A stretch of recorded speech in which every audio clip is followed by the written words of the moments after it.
بسم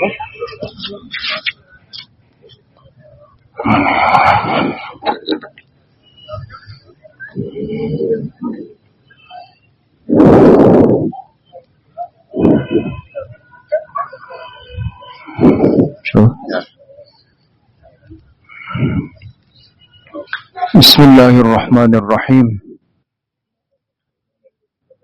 نحمده ونصلي ونسلم على رسوله الكريم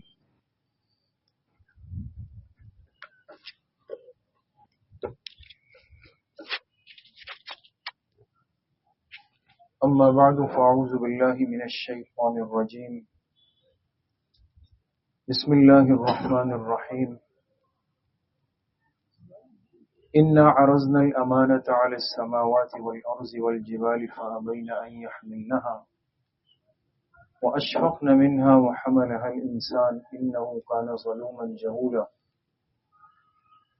وقال رسول الله صلى الله عليه وسلم الصيام والقرآن يشفعان للعبد يوم القيامة صدق الله وصدق رسوله النبي الكريم اللهم صل على سيدنا ومولانا محمد وعلى آل سيدنا ومولانا محمد وبارك وسلم۔ اللہ رب العزت کا بہت بڑا کرم اور احسان ہے کہ ماہ مبارک کی ان مبارک راتوں میں اور ان مبارک ساعتوں میں آپ حضرات نے اللہ پاک کے اس پاکیزہ کلام کو شروع سے آخر تک سنا اور آج الحمدللہ اس کی تکمیل ہوئی۔ قرآن کریم اللہ پاک کا وہ آفاقی کلام ہے جس کو سب سے پہلے خود اللہ رب العزت نے تلاوت فرمایا ہے، جو اللہ کی ذات سے نکلا ہے اور پھر اللہ کے حکم سے لوح محفوظ پر آیا ہے۔ اور لوح محفوظ وہ جگہ ہے جہاں تک صرف اللہ کے مقرب فرشتوں کی رسائی ہے۔ ہر فرشتہ بھی لوح محفوظ تک نہیں جا سکتا، اللہ کے مخصوص اور اللہ کے مقرب فرشتے وہ لوح محفوظ تک جا سکتے ہیں۔ پھر لوح محفوظ سے جس فرشتے نے اس کو وصول کیا وہ بھی عام فرشتہ نہیں، اس کے لیے بھی اللہ پاک نے فرشتوں کے سردار حضرت جبرائیل علیہ السلام کا انتخاب فرمایا۔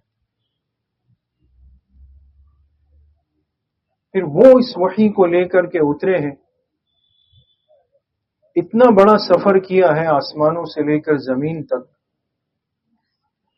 اور پھر زمین پر اللہ کے اس کلام کے اترنے کے لیے اللہ نے جس قلب کا اور جس دل کا انتخاب فرمایا، اس دل سے بڑھ کر اس کائنات میں اور کوئی محبوب دل نہیں تھا۔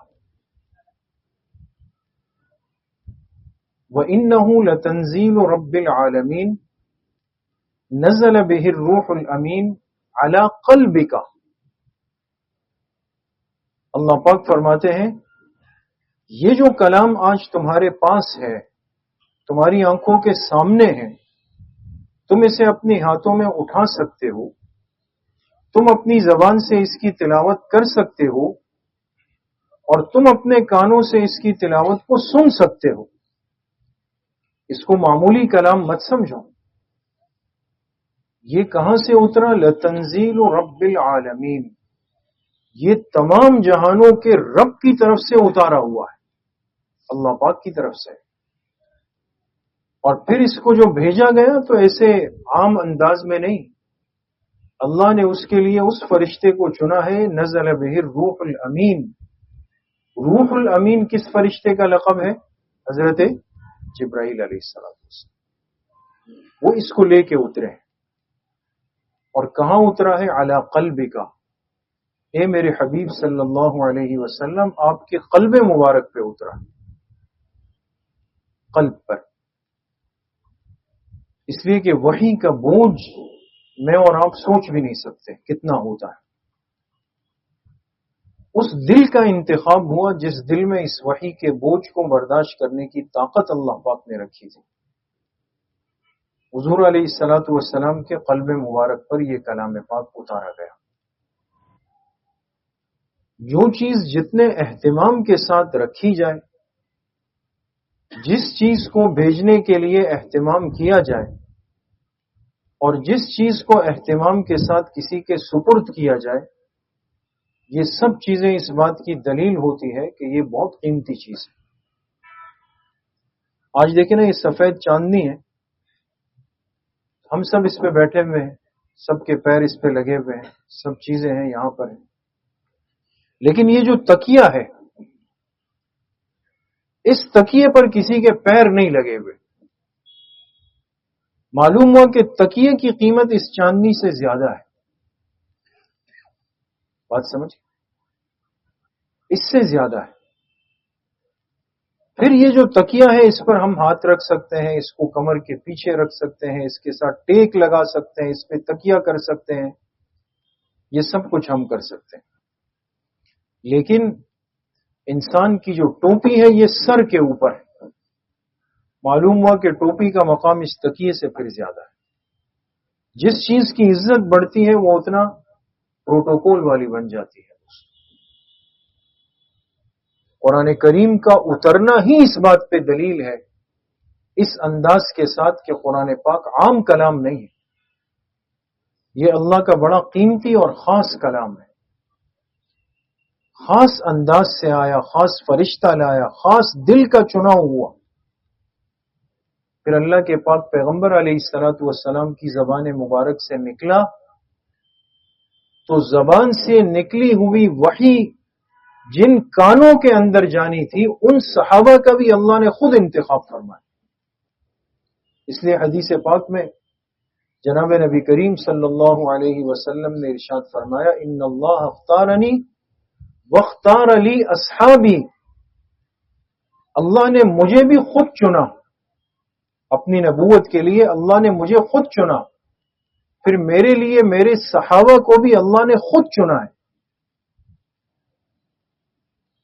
تو جن صحابہ کے کانوں میں سب سے پہلے وحی کی آواز گئی، جنہوں نے سب سے پہلے وحی کو سنا ہے، وہ بھی عام لوگ نہیں تھے، وہ بھی اللہ کے خاص لوگ تھے، کمال والے لوگ تھے.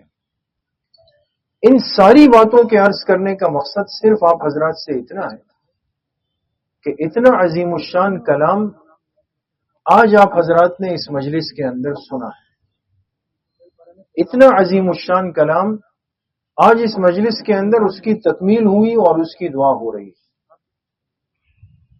اس لیے میرے دوستوں بزرگوں، اس قرآن کریم کی قدردانی کی آج بہت بڑی ضرورت ہے. قرآن کو صرف رسمیات کے ساتھ خاص کرنا، اس نے امت کو نقصان دیا کہ قرآن صرف چند چیزوں کے لیے رہ گیا. قرآن خوانی کے لیے رہ گیا، قل خوانی کے لیے رہ گیا، بچی کی رخصتی میں اس کے سر پر سائے کے لیے رہ گیا. نیا گھر لیا تو برکت کے لیے کہتے ہیں جی سب سے پہلے قرآن لے جا کے وہاں رکھ دیں، نئے گھر میں سب سے پہلے قرآن رکھ دیں. لیکن سب سے پہلے اس نئے گھر میں قرآن پاک کی خلاف ورزی ہم خود کر دیں. ایک بڑا انعام سی چیز ہے نا، بچی کو قرآن کے سائے میں رخصت کیا کہ جیسے قرآن کو عزت دے رہے ہوں. لیکن وہ بچی ابھی جا کے اس گاڑی میں بیٹھتی نہیں ہے، پیچھے سے جو کچھ ہم کرتے ہیں پھر اپنی شادیوں میں، وہ آپ سب حضرات علاقے کی صورتحال سے واقف ہیں. آپ رات کو سو رہے ہوں گے اور پورا علاقہ سر پہ اٹھ جائے گا، کیا ہو گیا جی شادی میں فائرنگ ہو رہی. تو وہ قرآن صرف سائے کے لیے تھا، باقی کرنا ہم نے وہ ہے جو ہمارے دل کی چاہت ہے. اس قرآن کے احکامات کو سب سے پہلے اپنی خوشیوں میں ہم خود توڑتے ہیں، پھر بعد میں ہم کہتے ہیں کہ جی اب مسئلہ ہے، اب بن نہیں رہی ہے. کیسے بنے گی؟ کیسے بنے گی؟ کیسے برکت آئے گی اس رشتے میں؟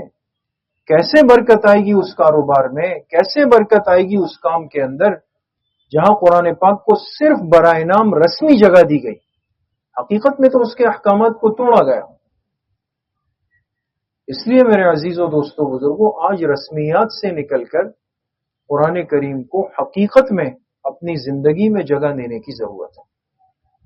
یہ ماہ مبارک چل رہا ہے، ہم میں سے کتنے ساتھی، کتنے احباب، کتنے دوست، کتنے بزرگ ہمارے ایسے ہیں کہ جو واقعتاً دن کا اکثر حصہ تہجد میں قرآن کریم کو مسلسل تلاوت کرتے ہیں۔ یقیناً ایسے خوش نصیب بھی ہیں کہ جن کے سینے اور ہاتھ کے ساتھ قرآن کریم پورے ماہ مبارک میں لگا ہوا ہوتا ہے، 10 پاروں کی تلاوت کرتے ہیں، 5 پاروں کی تلاوت کرتے ہیں۔ علماء نے لکھا کہ کم از کم جو ناظرہ قرآن کریم پڑھ سکتا ہو، کم از کم وہ رمضان کے ہر دن میں 3 پارے پڑھے، تاکہ ہر عشرے میں ایک قرآن کریم ختم ہو جائے۔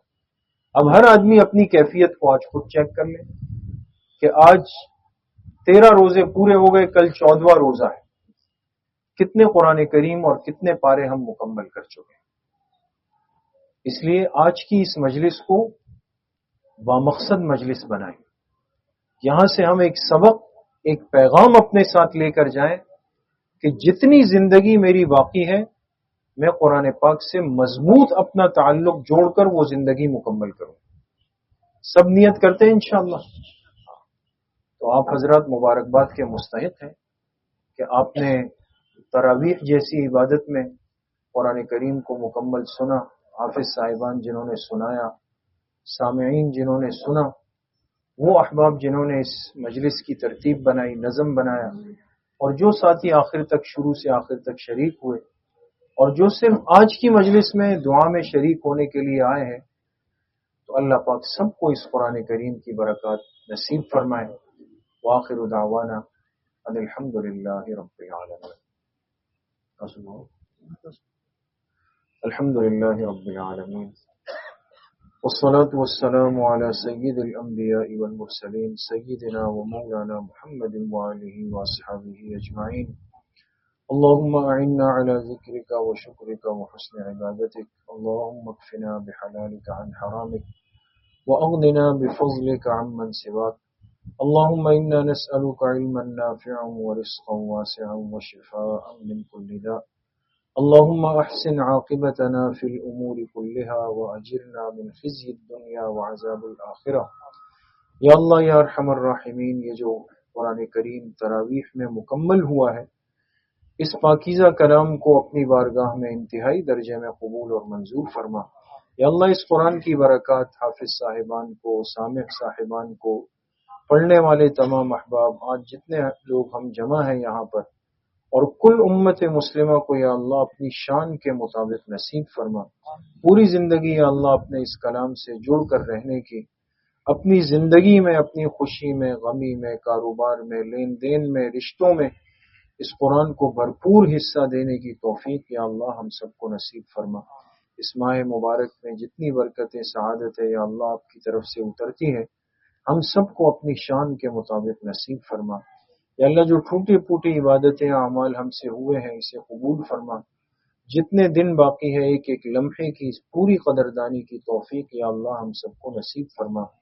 جتنے بیمار گھروں میں ہیں، اسپتالوں میں ہیں، اس مجلس میں جتنے احباب بیمار ہیں، یا اللہ سب کو صحت کاملہ عاجلہ مستمرہ نصیب فرما۔ تمام پریشان حالوں کی پریشانی اپنے فضل و کرم سے یا اللہ ختم فرما۔ جتنے مرحومین مرحومات دنیا سے چلے گئے، یا اللہ سب کی کامل اور مکمل مغفرت فرما۔ ہمارے کمال شاہ بھائی کہ جو بچے بیمار ہیں، اللہ پاک ان کو شفائے کاملہ عاجل نصیب فرما۔ اللہ ان کے رزق میں، روزگار میں، زندگی کے ہر معاملے میں خوب برکتیں نصیب فرما۔ جتنے احباب بیٹھے ہیں، جن کے دل میں جو بھی جائز خواہش ہے، تمنا ہے، یا اللہ آج کی اس مبارک مجلس اور رات اور مہینے کی برکت سے تمام کی تمام جائز خواہشات کو پورا فرما۔ ہم سب کا خاتمہ بالایمان و بالخیر نصیب فرما۔ ہماری دعاؤں کو اپنے فضل و کرم سے، فضل و رحمت سے اپنی بارگاہ میں قبول و منظور فرما۔ وصلی اللہ وسلم علی نبینا محمد وآلہ وصحبہ اجمعین۔